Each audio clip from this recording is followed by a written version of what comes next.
Chapter 2. The Legacy. And, as my father said, my legacy is a proud one.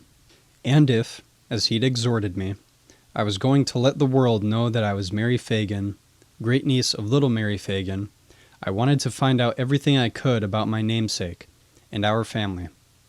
By age 15, I was certain of one thing. My life would be shaped by my relationship to little Mary Phagan, and I was excited about discovering my legacy. I got the desire to read everything I could on the case. My mother and I went to Atlanta's archives to discover more. My mother, like me, was unaware of the family history, especially concerning little Mary, and she too wanted to learn more. When we signed in at the archives, the librarian looked stunned. Again, I was asked that question. Are you, by any chance, related to little Mary Phagan? I told her I was, and she directed us to a smaller room which contained photographs of the history of Georgia. One of these photographs was the frightening picture of Leo Frank hanging. For me, this was the final catalyst. Once I had seen that picture, I attempted to read everything, books, newspaper articles, even the brief of evidence. The information was difficult, and being only a teenager, I found it hard to understand and digest. It raised more questions for me. Again, I turned to my father for answers. This time my questions were more direct. I wanted to know everything about the family, the trial of Leo Frank, and the lynching. And this time his answers were deeper and more complete.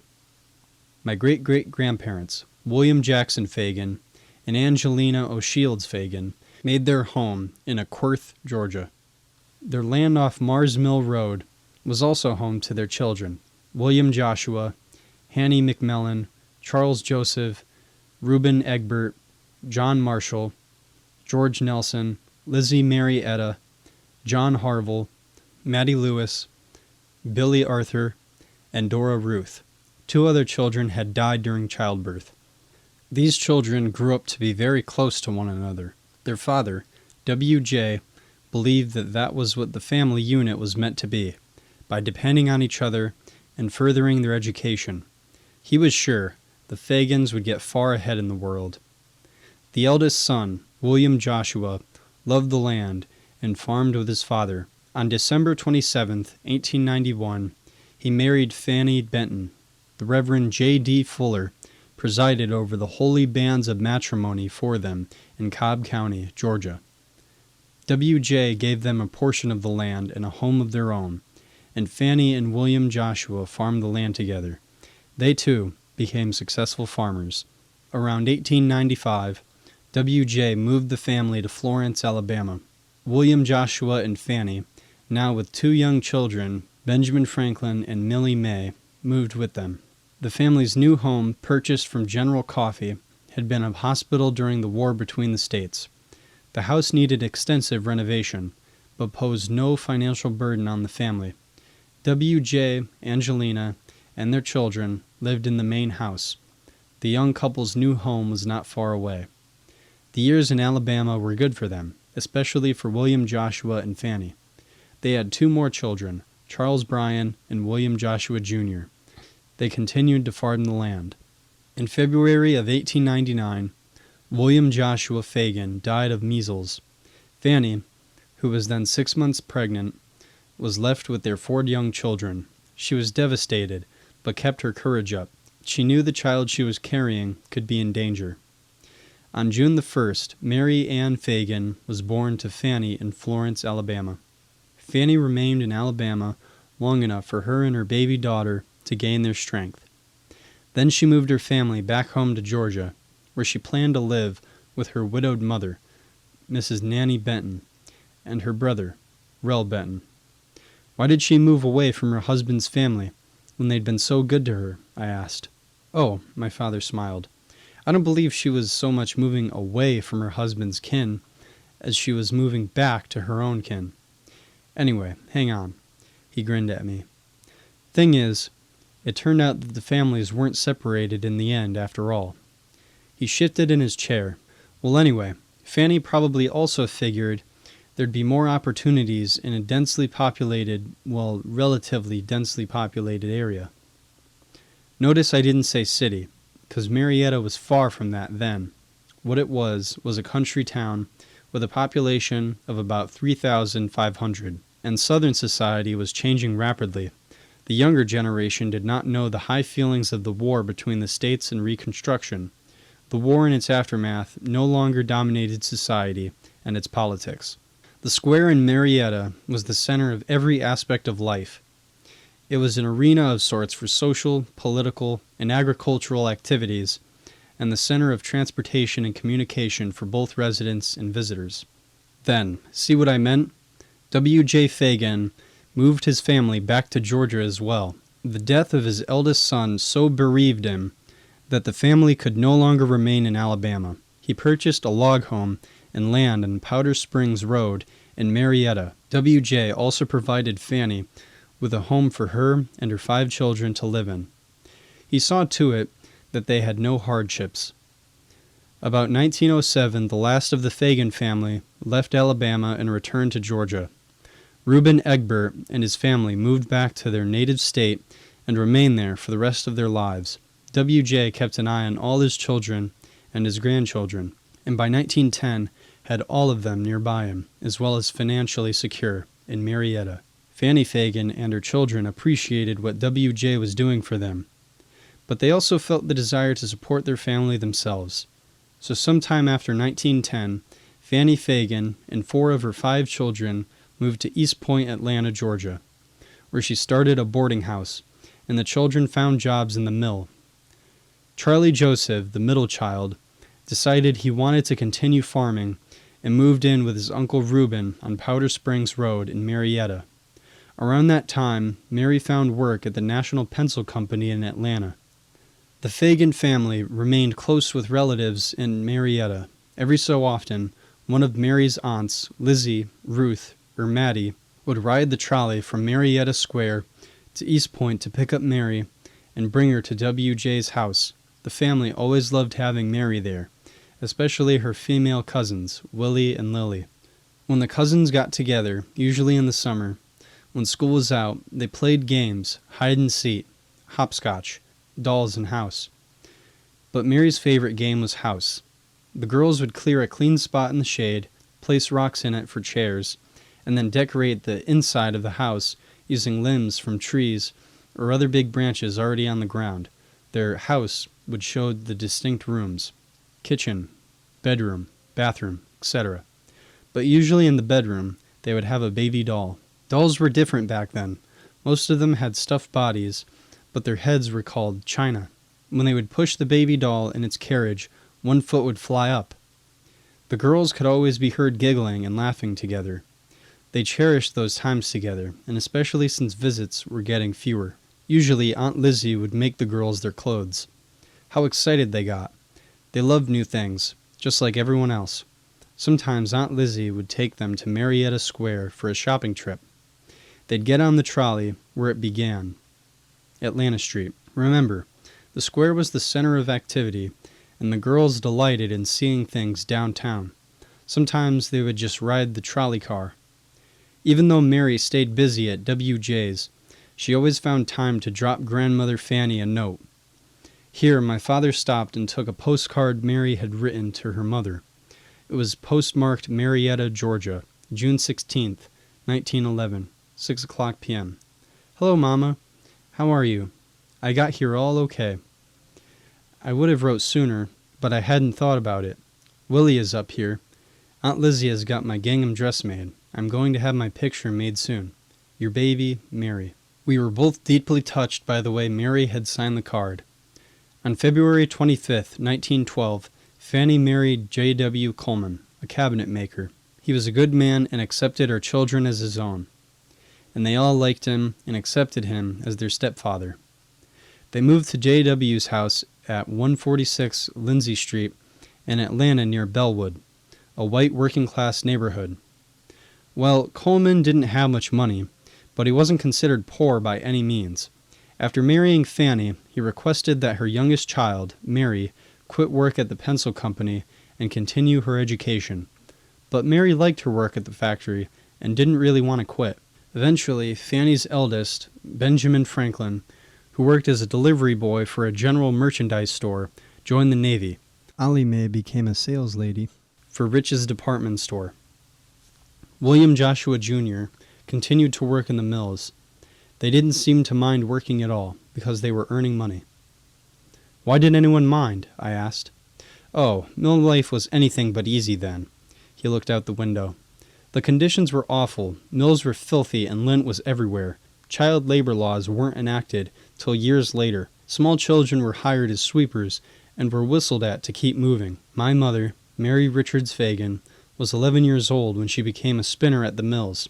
She was so small, she was one of the first to be run away from the officials, the labor representatives, when they came by. It was hotter than the hinges of Hades, and cotton was always flying through the air. In fact, the flying lint eventually became a term for those who worked in the mills, lint heads. Okay, Daddy, I interrupted, but life in Atlanta must have been more exciting than life in Marietta or Alabama. Cobb County itself had a county population of 25,000. There were no paved roads in Marietta and Cobb County, including the square in Marietta. People used wagons and carriages. Virtually no one owned an automobile back then. If they chose to travel the 25 miles to Atlanta, they used the NC and Street L Railroad, or the electric streetcar line. Telephone service had come in some 25 years earlier, about 1890 or so. Water and electricity had only been available for 5 years. Cobb was considered an agricultural county and had practically no industries. In late autumn, the square in Marietta was filled with cotton bales. Throughout the summer, it was filled with vegetables.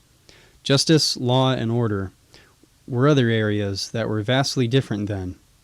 After the war between the states, the antagonism between those upholding the federal judicial system and those who wanted more local control of the courts led to night riders and lynchings. Men settled their differences immediately. It became a way of life. Atlanta in 1913 still hadn't reached 500,000 in population, but it wanted to. It was a meal center and railroad town, but it had grown significantly since 1865. Oh, there was light industry, including the National Pencil Company, at 37 to 39 Forsyth Street. Mills were the most numerous, and a few breweries. Life in 1913 was casual and slow.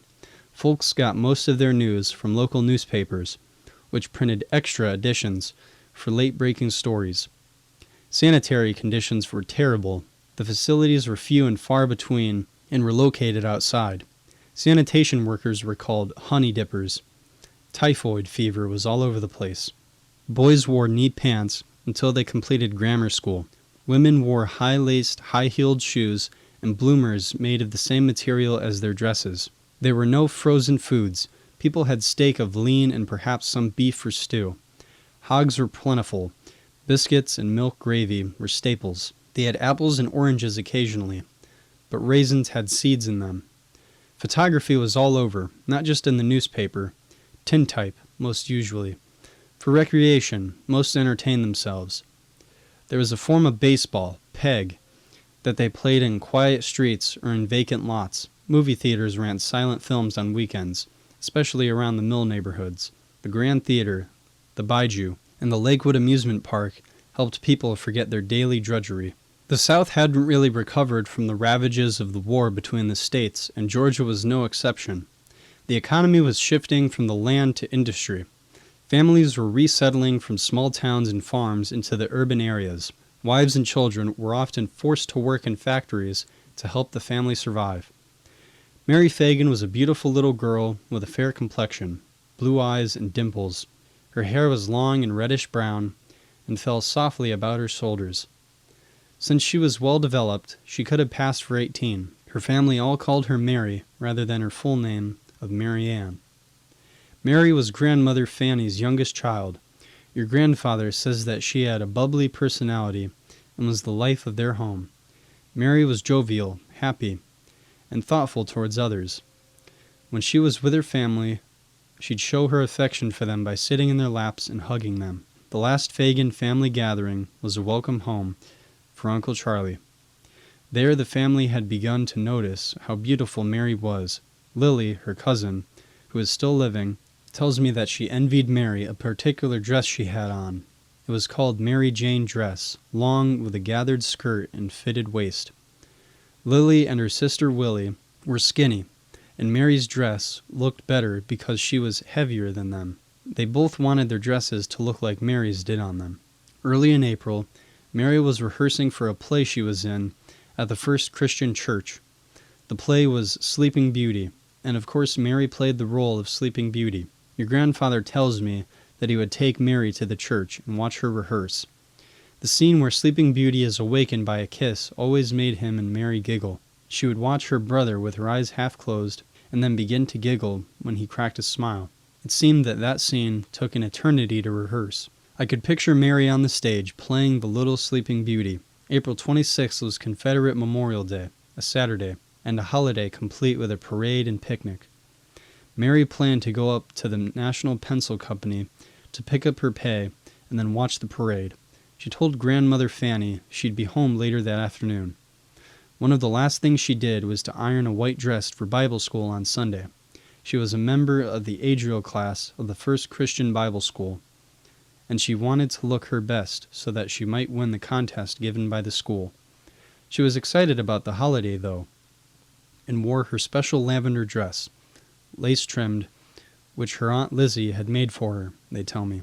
Her undergarments included a corset with hose supporters, corset cover, knit underwear, an underskirt, drawers, a pair of silk garters, and a pair of hose. She wore a pair of low-heeled shoes and carried a silver mesh bag made of German silver, a handkerchief, and a new parasol. At 11:30 a.m., she ate some cabbage and bread for lunch. She left home at 11:45 to go to the pencil factory, where she was to pick up her pay of $1.20, a day's work. My father sighed and looked out the window. When Mary had not returned home at dusk, your great-grandmother began to worry. It was late, and she had no idea where Mary could be. Her husband went downtown to search for Mary. He thought perhaps she had used her pay to see the show at the Bijou Theater and waited there for the show to empty, but found no sign of her. He returned home and suggested to Fanny that Mary must have gone to Marietta to visit her grandfather, W.J. Since they had no telephone, they couldn't communicate with the family to verify that Mary was with them. Fanny sort of accepted this explanation, since she knew how Mary loved her grandfather. It did seem plausible that she could be with family in Marietta, but Fanny, being a mother, spent a restless night. My father paused, stared into the middle distance. I could see my grandfather pointing to Mary's photograph, then to me, then sobbing almost uncontrollably. My father continued. The next day, April 27th, 1913, Grandmother Fanny's worst fears were confirmed. Helen Ferguson, their friend and neighbor, came to the house to tell them she had received a phone call about Mary. Their Mary had been found murdered in the basement of the National Pencil Company. The company, a 4-story granite building plus basement, was located at 37 to 39 Forsyth Street. It employed some 100 people, mostly women, who distributed and manufactured pencils. Its windows were grimy. It was dirty. It had little ventilation. Most of the workers were paid 12 cents an hour. It was in fact a sweatshop of the northern urban variety. Mary worked in its second-floor metal room, fixing metal caps on pencils by machine. Her last day of work had been the previous Monday. She was told not to report back until a shipment of metal had arrived. Her body was discovered at 3 o'clock in the morning on April 27th, in the basement of the pencil company by the night watchman, Newt Lee. Her left eye had apparently been struck with a fist. She had an 1.5-inch gash in the back of the head, and was strangled by a cord which was embedded in her neck. He shook his head sadly. Her undergarments were torn and bloody, and a piece of undergarment was around her hair, face, and neck. It appeared that her body had been dragged across the basement floor. There were fragments of soot, ashes, and pencil shavings on the body, and drag marks leading from the elevator shaft. There didn't seem to be any skin fragments or blood under the fingernails, which indicated she hadn't inflicted any harm on whoever did it. 2 scribbled notes were found near her body. They were on company carbon paper. Here my father got up and walked across the room to the secretary against the far wall, opened the desk flap, reached in and retrieved a sheet of paper, and returned to his chair near the window. He handed me the sheet. It was a photostatic copy of 2 nearly illiterate notes. "Ma'am, that Negro higher down here did this. I went to make water, and he pushed me down that hole a long tall Negro, black that who it was long slim tall Negro I write while play with me. He said he would love me, and land down play like night, which did it, but that long tall black Negro did by hisself." My father sat silently while I read the notes. When he continued, his voice was almost hoarse. When they went up to tell William Jackson Phagan, "Now that's your grandfather's grandfather," he said, my daddy remembered it word for word, "The living God will see to it that this brute is found and punished according to his sin. I hope the murderer will be dealt with as he dealt with that tender and innocent child. I hope that he suffers anguish and remorse in the same measure that she suffered pain and shame. No punishment is too great for him. Hanging cannot atone for the crime he has committed and the suffering he has caused both to victims and relatives." My father swallowed hard a couple of times. After a while, he continued. "Mary was buried that following Tuesday," he said. He suddenly began to quote the newspaper account of little Mary's funeral service. He committed it to memory. 1,000 persons saw a minister of God raise his hands to heaven today and heard him call for divine justice. Before his closed eyes was a little basket, its pure whiteness hidden by the banks and banks of beautiful flowers. Within the casket lay the bruised and mutilated body of Mary Phagan, the innocent young victim of one of Atlanta's blackest and most bestial crimes. L.M. Sproul, B. Autry, Ralph Butler, and W.T. Potts were the pallbearers. They carried the little white casket on their shoulders into the Second Baptist Church, a tiny country church. Every seat had been taken within 5 minutes. Every inch of the church was occupied, and hundreds were standing outside the church to hear the sermon. The choir sang Rock of Ages, but what everyone heard was Grandmother Fanny, wailing as if her heart would break. And, my father added, it probably did. "The light of my life has been taken," she cried, and her soul was as pure and as white as her body. The whole church wept before the completion of the hymn. The Reverend T.T.G. Linkus, pastor of Christian Church at East Point, prayed with those at the Second Baptist Church. My father continued the words that must be etched in his heart. "Let us pray. The occasion is so sad to me. When she was but a baby, I taught her to fear God and love him, that I didn't know what to do." With tears gushing from his eyes, he found the strength to continue. "We pray for the police and the detectives of the city of Atlanta. We pray that they may perform their duty and bring the wretch that committed this act to justice. We pray that we may not hold too much rancor in our hearts. We do not want vengeance, yet we pray that the authorities apprehend the guilty party or parties and punish them to the full extent of the law. Even this is too good for the imp of Satan that did this. O God, I cannot see how even the devil himself could do such a thing." Fanny Phagan Coleman controlled her crying when he spoke of the criminal, and W.J. Phagan, Mary's grandfather, exclaimed, "Amen. I believe in the law of forgiveness, yet I do not see how it can be applied in this case. I pray that this wretch, this devil, be caught and punished according to the man-made, God-sanctioned laws of Georgia. And I pray, O God, that the innocent ones may be freed and cleared of all suspicion." With hearing this, Mary's Aunt Lizzie let out a piercing scream and collapsed, and she was taken home. My father interjected. "Mothers," Dr. Linkus declared, "I would speak a word to you. Let this warn you. You cannot watch your children too closely. Even though their hearts be as clean and as pure as Mary Phagan's, let them not be forced into dishonor and into the grave by some heartless wretch, like the guilty man in this case. Little Mary's purity and the hope of the world above the sky is the only consolation that I can offer you," he said, speaking directly to the bereaved family. "Had she been snatched from our midst in a natural way, by disease, we could bear up more easily.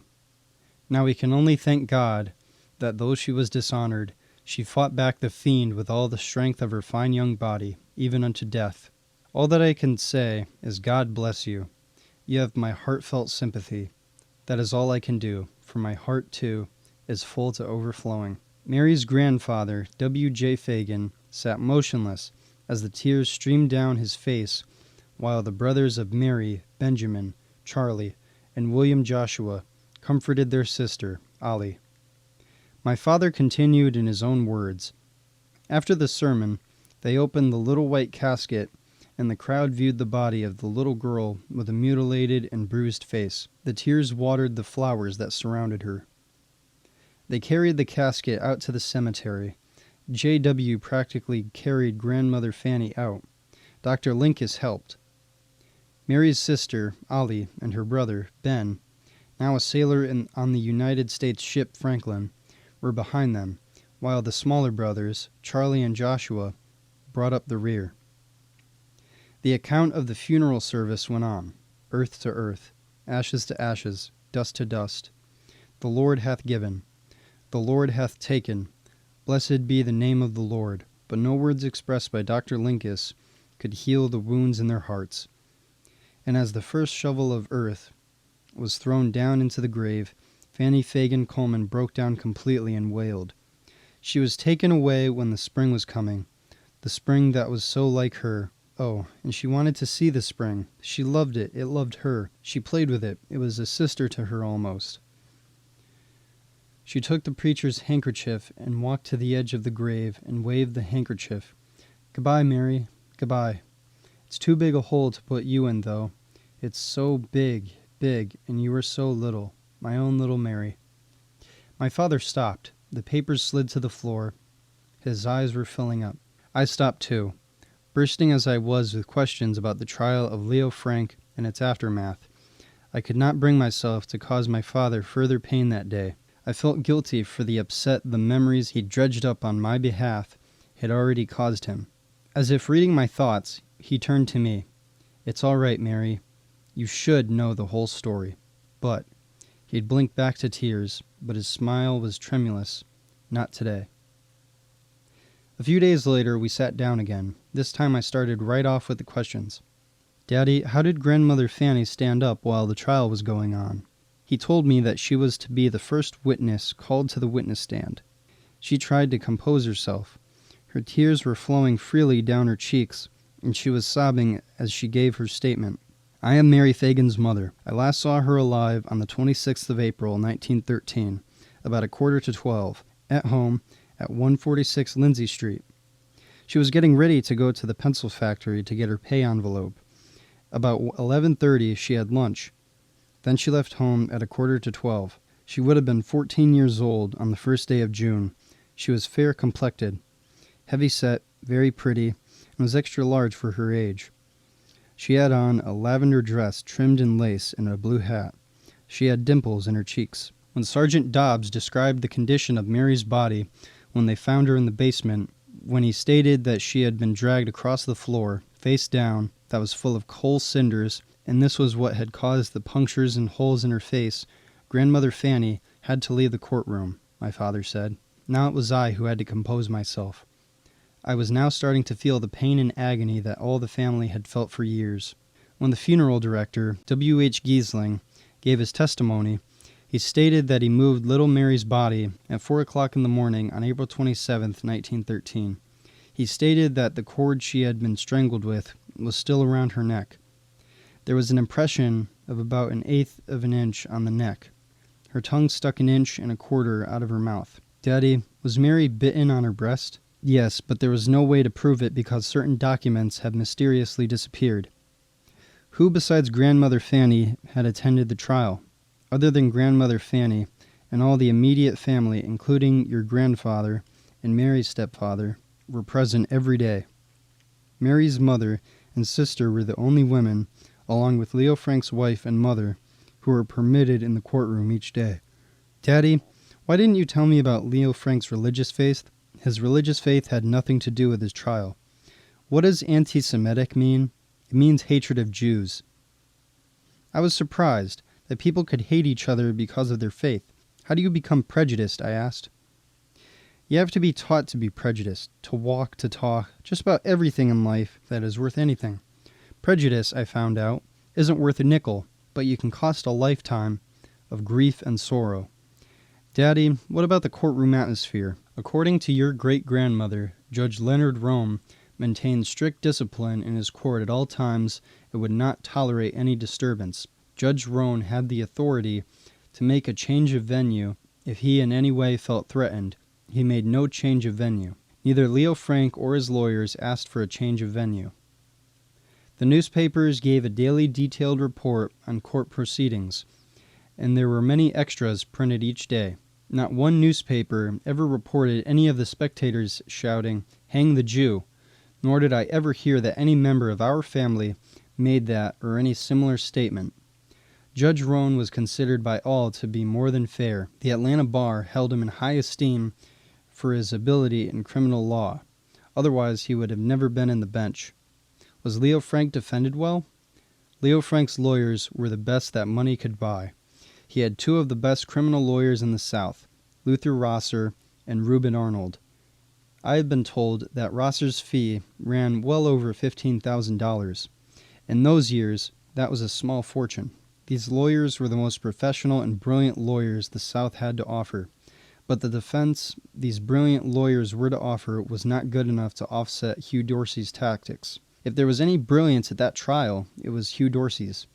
The people of Georgia were so impressed by him that he was later rewarded with the biggest prize in state politics. He was elected governor of Georgia. What was meant by Leo Frank being a Northerner and a capitalist? Did these facts have any bearing on the trial?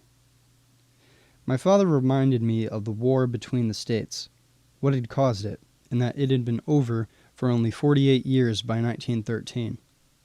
He explained how the carpetbaggers had come south to run the country and the awfulness of life under their rule. From that time on, he said anyone from the north was being called a Northerner. Leo Frank was born in Texas, but shortly thereafter his family moved to Brooklyn, New York. He was a graduate of Cornell University, and he was given the job of superintendent of the National Pencil Company.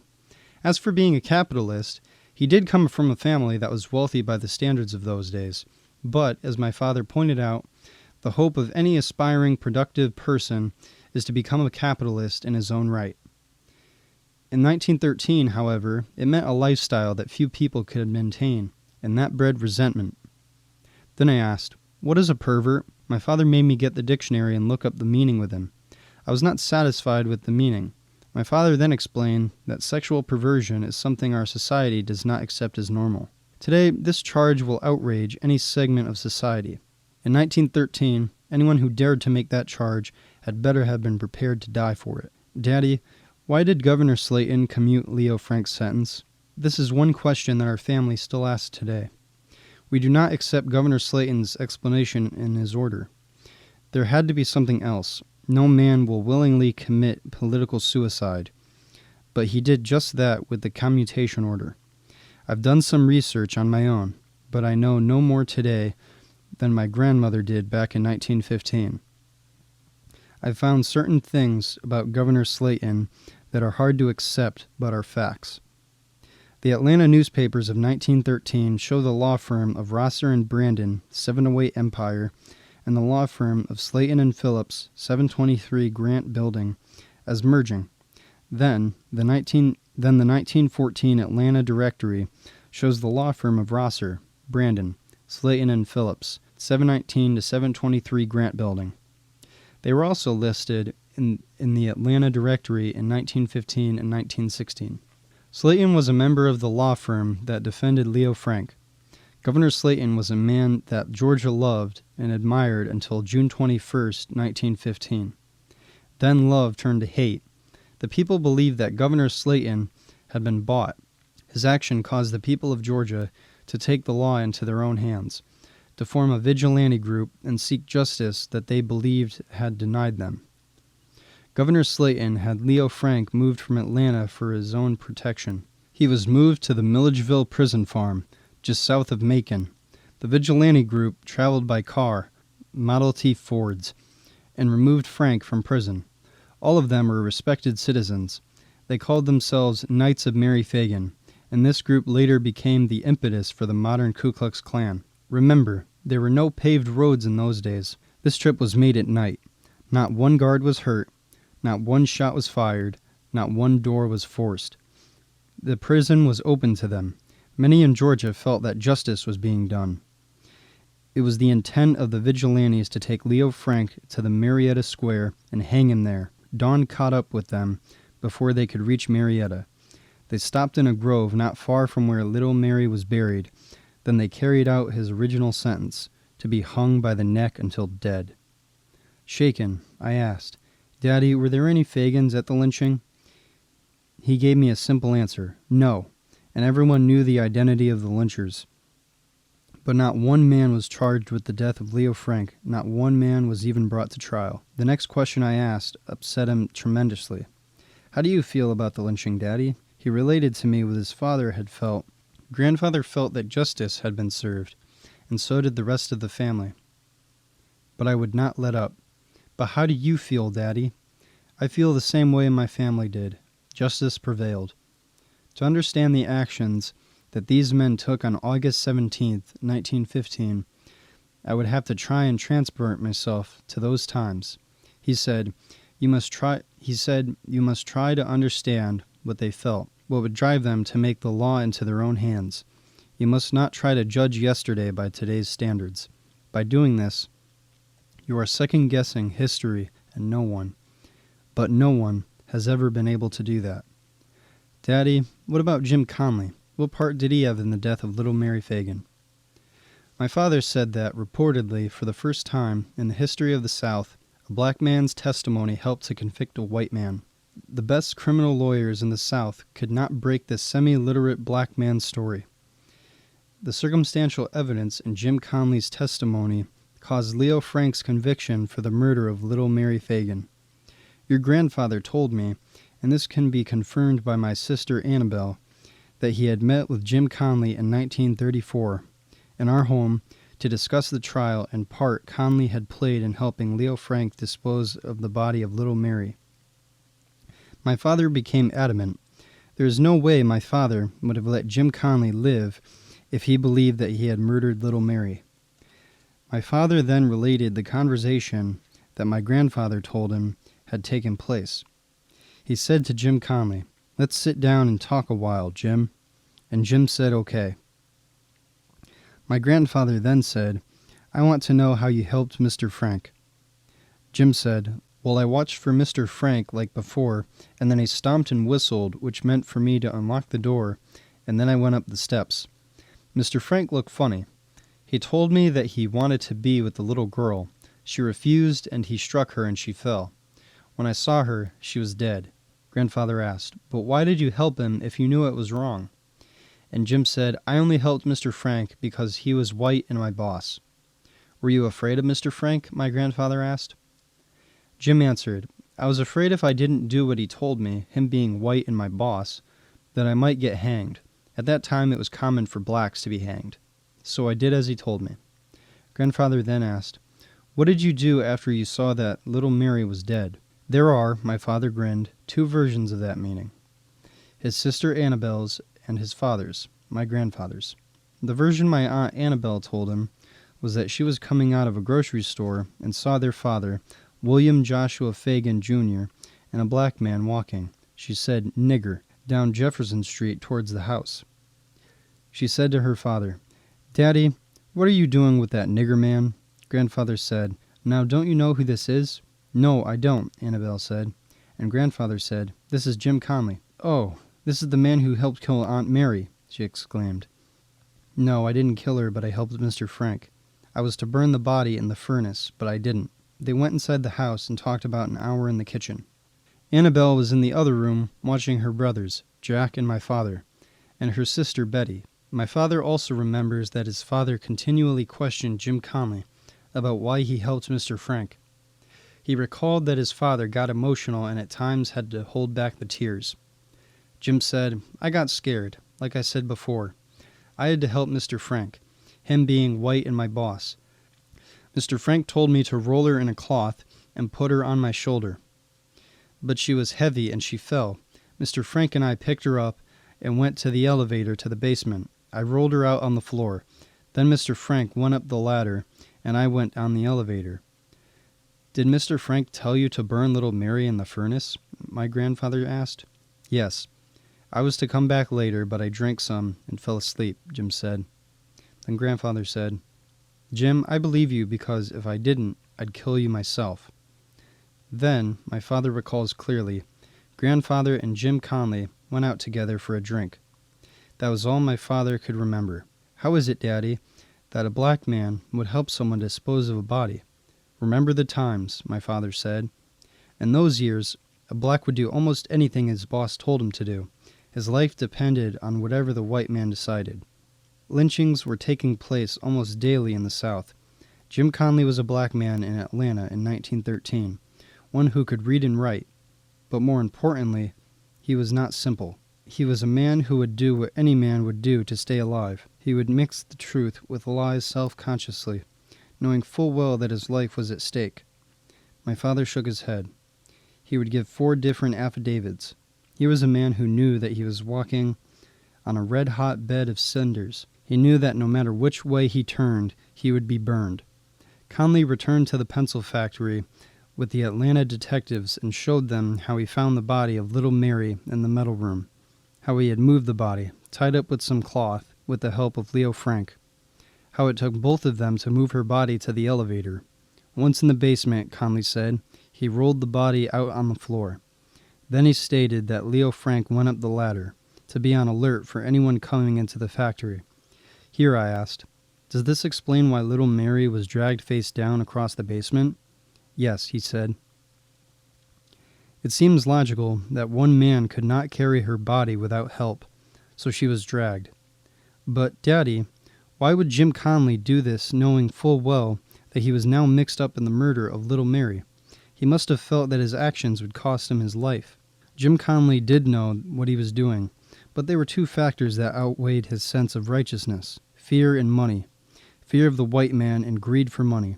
And this is what he later told my father when they met. The last thing I wanted to know was a question that my father had asked his father over 20 years ago. Why has the Phagan family taken a vow of silence? Grandmother Fanny made a request that everyone not talk to the newspapers. Her request was honored. It's that simple. I thought over my father's words for quite some time. His was the Phagan family's story of little Mary Phagan.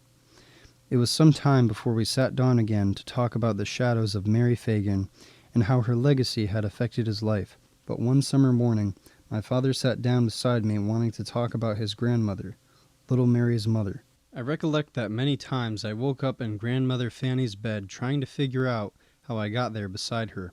My grandmother and step-grandfather, I've been told, loved me very much, and they would come to our house, and while I was asleep, would take me in their loving arms and take me home with them. Their daughter Billy, my aunt, would have been little Mary's half-sister. Billy was a teenager whom I remember as a beautiful girl, who showed me a lot of love and care. It was Billy's job to take care of me while I was staying with my grandparents. She was as firm as she was beautiful. To her I was a small brother. At lunchtime I was given the choice of a sandwich or soup. Billy would allow me to have mustard on my sandwich, and to this day, each time I eat a sandwich with mustard on it, I think of Billy. Grandfather Coleman had a small country store with a gas pump, and one of my greatest pleasures was when I was turned loose in that treasure house and was allowed to have anything that I wanted. What treasures I saw in that country store. It can only be appreciated by another child. What to choose was the biggest problem I had to face in those early years, and sometimes I would spend a whole minute, which to me was a lifetime. Grandfather Coleman was always there to guide me and help me in making my choice. Over 50 years have passed, but those days are vivid to me now as they were then. Grandmother Fanny was a very special person to me. I remember her talking to me about her daughter, little Mary. I could never understand why there were tears in her eyes when she talked about little Mary. It's very hard on a small child to watch someone's grandmother cry and not be able to understand what's really going on. I took what I felt was the only course open to me. I put my arms around her and told her that I loved her. Then, more tears flowed and she hugged me even harder. My father stopped and sat, his chin on his hand, looking out the window. I could hear the calls of the birds clearly. "Daddy," I said, "if you want to stop." "No," he said, "I don't want to stop." He went on. In 1937, my parents bought their first home in Atlanta, 760 Primrose Street, Southwest.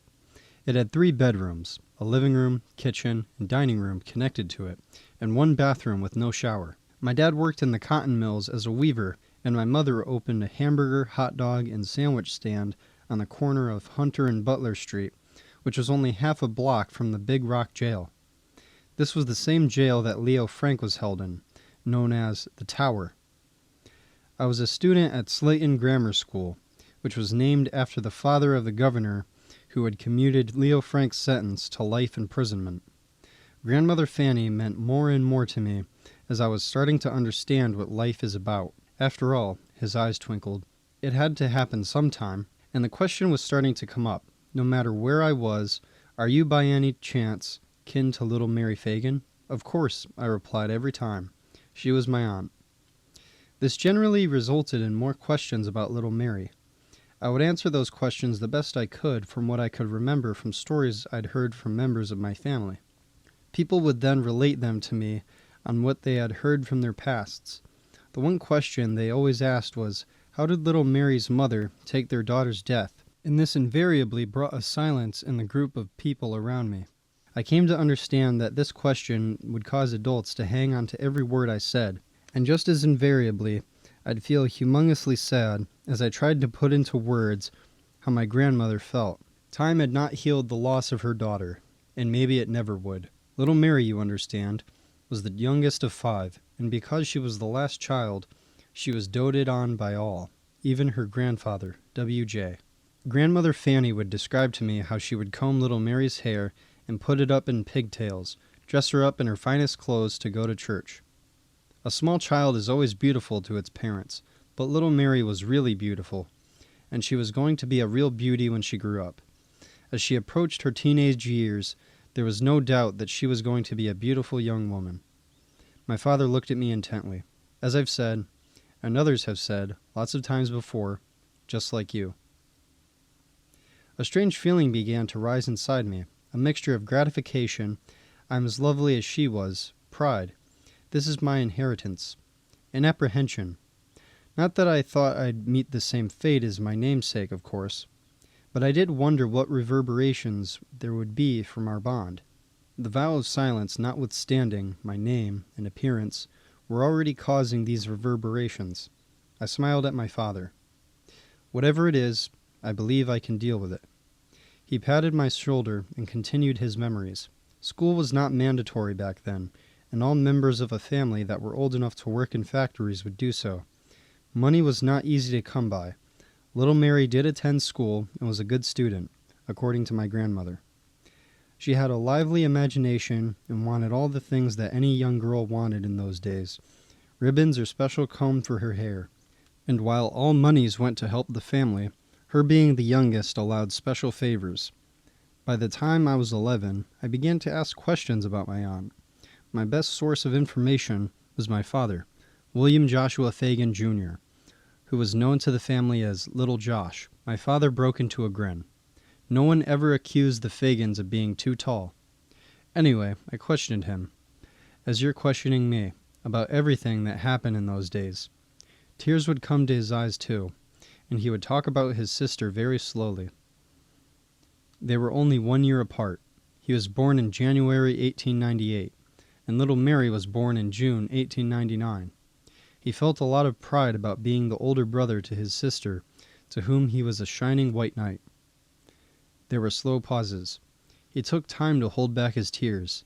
I could feel the pain that he was experiencing, even though I didn't understand it then. Dad told me how Grandmother Fanny had everyone put on his or her best clothes for church on Sundays, and how everyone had a hand in helping little Mary to dress up. How pretty she was, and the pleasure it brought to see her dressed in her best clothes. I don't remember Ollie too well. We didn't visit too much in those days that Dad worked for the cotton mills. However, when we visited, it was usually for the whole weekend. What times those were. When the Phagan family got together, it was like a picnic, with all the food and stuff that was on hand to eat. I tried to picture the family gathering in my mind. I concentrated very hard.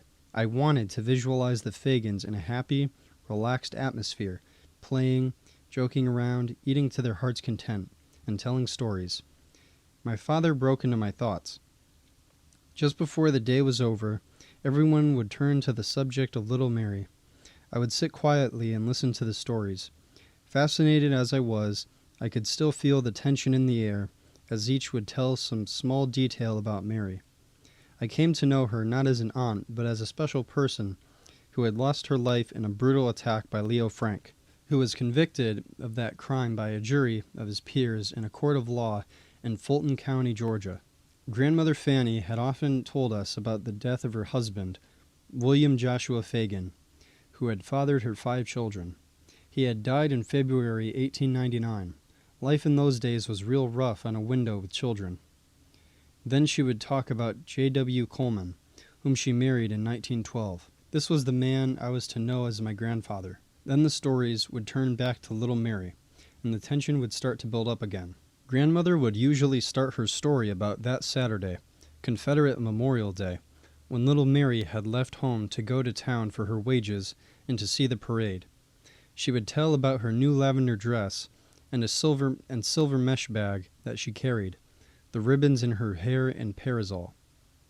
The area they lived in then, the Bellwood subdivision of the Exposition Cotton Mill area, is only a memory today. It's where Ashby Street crosses Bankhead Avenue and Ashby goes into Marietta Street.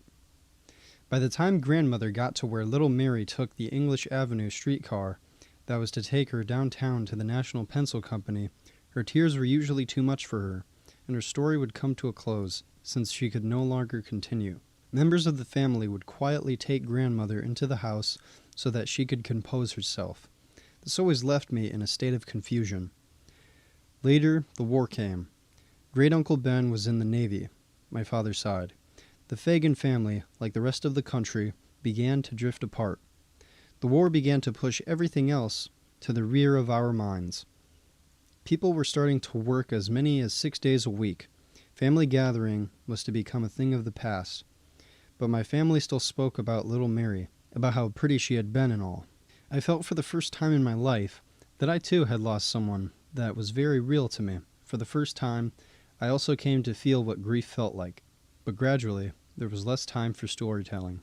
My only source of information about little Mary then was my dad. He would still talk about his sister to me, but these talks got fewer and farther between, although his grief never diminished, and it was still hard for him to talk about little Mary. At the same time, my curiosity increased, since people would still ask me questions about little Mary. And there was still Fanny, too. Now more than ever, Grandmother would tell me stories about little Mary, how pretty she was, and the hopes she had for her. Even today, when I look at little Mary's picture, I can see that my grandmother was right about how pretty she was. I do believe that she would have grown into the beautiful woman that my grandmother expected her to be. The years had not stopped the pain and grief she felt, but perhaps they made them a little more bearable. In 1943, when I started junior high school, the old question was asked again, "Are you, by any chance, kin to little Mary Phagan?" As I recalled, the teacher was the first to ask. And then, as the week went on, children of my age would start to ask me questions that their families had asked them to ask me. Some even brought articles to school to show me. One kid brought a record, a 78 RPM, that had the Ballot of Mary Phagan on it. Fiddling John Carson had written and recorded it. I had heard people sing this song all my life, but this was the first time I had heard it on a record. Later in life, I was to come by this record for my family. My mother had bought an RCA radio and record player in the later 30s. I had a collection of records. We held onto the record for years, but somehow it was finally lost. We still have that RCA radio and record player, you know. It's in the basement. It doesn't work anymore, but one day I'll probably restore it just in case I should find that record again of little Mary Phagan.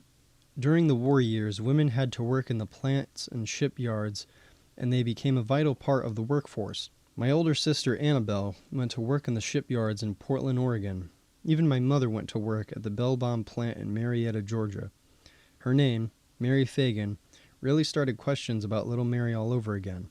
The stories she told us kids generated a closer feeling again with little Mary. In 1944, Europe was invaded, and that was the beginning of the end of the war there. I joined the Navy in July of 1945, and in August I was sent to boot camp in San Diego, California. My name preceded me in the Navy, because by then the books had been written, and even movies had been made of Little Mary's murder, Death in the Deep South. A fictional book about the murder and its aftermath was made into a movie. The movie was called They Don't Forget, and Lana Turner played the part of Little Mary. But the names were changed, and the Phagan family remained silent. I had learned to play golf at Piedmont Park, where I had decided to work as a caddy, and to my surprise, I was invited to play golf with a group of civilian and naval personnel. Then I found out why I had been invited.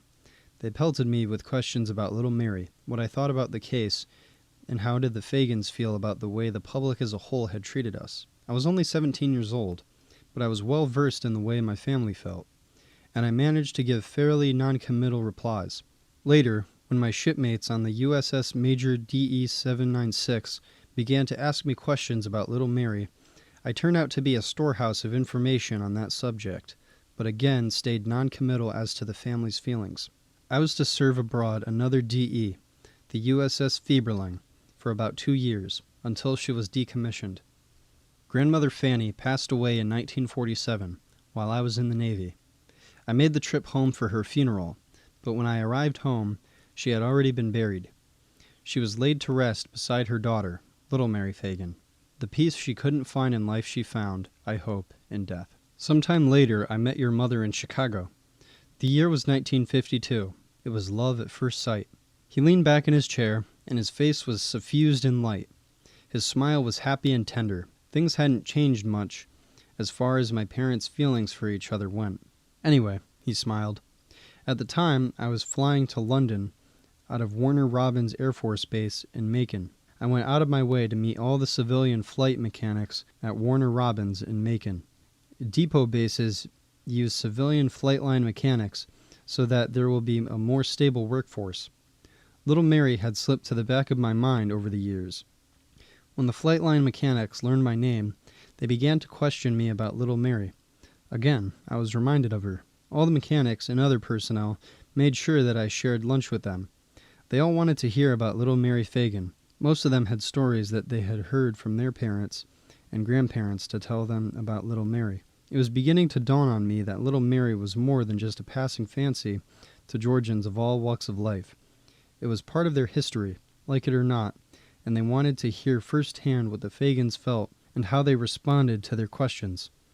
Unknown to me at the time, this renewed interest in Little Mary was to play a major role in the life of another little girl who would be born in June of 1954. But that was almost 2 years in the future. Well, the wedding, and it was a huge one, was in 1953, and we spent our honeymoon in St. Augustine, Florida. Uncle Frank loaned us his car so that we could drive down. We were gone for about 7 days, after which we started back to Chicago. The plan was to leave your mother until such time as I could find an apartment for us in Moses Lake, Washington State, where I'd been transferred. When I arrived back at Larson Air Force Base, I was informed that I had been selected to attend flight engineer school at Chanute Air Force Base in Rantoul, Illinois. Joy heaped upon joy, and my cup runneth over. The school was to last for 6 months. We found an apartment near the University of Illinois in Champaign-Urbana. This break allowed us time to learn more about each other and how we would spend the years to come. It was about this time that the question was asked again about my name by other student flight engineers. Are you by any chance kin to Little Mary Phagan? I had not told your mother the story of Little Mary. I was transferred back to the past again. How did my family feel, especially my grandmother? I had become used to these questions, and without breaking stride, I would answer them and continue on with the story that had become a part of my life. I could never understand this interest in a murder that happened way back in 1913. But of course, tragedy has a way of capturing the interest of its audience as the storyteller retells the story from first-hand information. As you well know, my father twinkled, you were born in June of 1954. Phyllis, your sister, came along in 1956. By this time, I had accumulated over 2,000 hours of flying in Alaska and was considered to be a cold-weather expert. Personally, I've always felt that anyone who had flown in the Arctic and survived was a cold-weather expert. We were now under a new command, the Military Air Transport Service, undoubtedly the best and biggest airlift armada in the world. We were redesignated the 62nd Military Airlift Wing on January 8, 1956. MATS, the backbone of deterrence. It was our motto and creed. We were now flying all over the world, in all kinds of trouble spots where there was dire need for airlift. And once again, I found that my name rang bells with those people who were familiar with little Mary Phagan. I got all kinds of messages asking about her past and what relationship I was to her. They followed me wherever I flew, but more so when I was to fly in the South, where my family's history was well known. Your brother James was born in November 1957, during the Lebanon-Beirut troubles which our wing was flying into. By the time you were about 4 years old, you bore a striking resemblance to your great-aunt, little Mary. In January 1959, I asked for reassignment and was assigned to the 1608 Military Air Transport Wing in Charleston, South Carolina. When we arrived in Charleston, I was assigned to the 17th Air Transport Squadron. The interest your name caused when we signed you up for kindergarten was unreal. People would come up to us and sing the Ballad of Mary Phagan. They told me stories that I had never heard before. Then the questions would come. What relationship we were, and how had our daughter been named for little Mary. They would say, "My, what a pretty girl," and "She looks just like little Mary." Your brother Michael was born in September 1959 in Charleston. Soon after that, we all went to Japan and Hawaii, and returned to the continental U.S. in 1964, to Charleston. And it was there that Mr. Henry, your 8th grade teacher, asked if you were related to little Mary Phagan. That must have been pretty difficult for you, Mary. I nodded, unable to speak, but I am proud that you want to understand your heritage. There are always 2 or more sides to everything. Clearly, the Phagan family believed in Leo Frank's guilt, but my father again encouraged me to research and investigate the facts for myself. He told me that the trial record spoke for itself. He also pointed out that for my own peace of mind, I would have to interpret the facts myself to the best of my ability and to draw my own conclusions. What was Atlanta really like in 1913? I still wondered.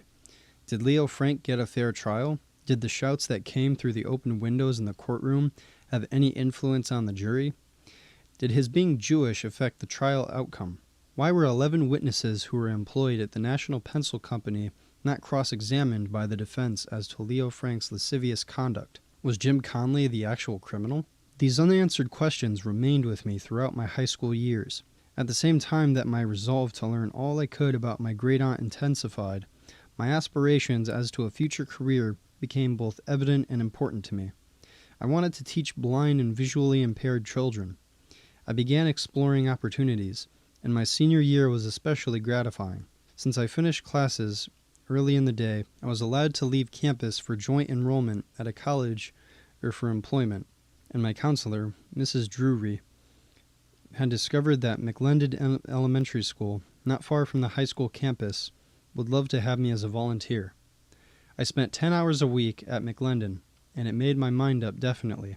I was going to teach the blind and visually impaired. The star in my crown that year was the award that I received from the DeKalb County Rotary Clubs, the Youth Achievement Award.